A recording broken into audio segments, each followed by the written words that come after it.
নবীন, এটাতে ফিল্ডিং হয়ে যাবে।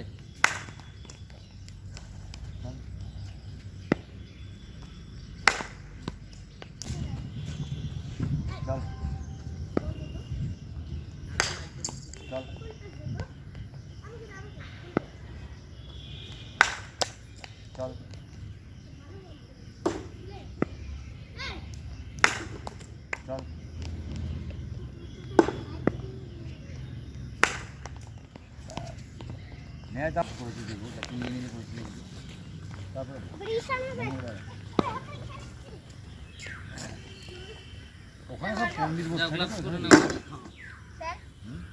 তারা তো পড়াশোনা করে না। একটা বলারের তো খুব বেশি দাম হবে না, দাম যেটা হবে সেটা তো বললে যদি আরো বাড়বে।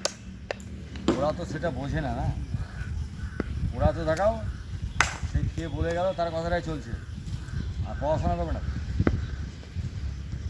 বাড়িতে যেটা পড়াশোনার ব্যাপার আছে সেটা তো না। পড়াশোনা নাই, মোবাইল আছে, পড়াশোনা আছে। আমি কেন বলছি তোমাদের কথাটা, আমি তো জানি তো আপনাদের আটটি দিয়ে সাক্ষী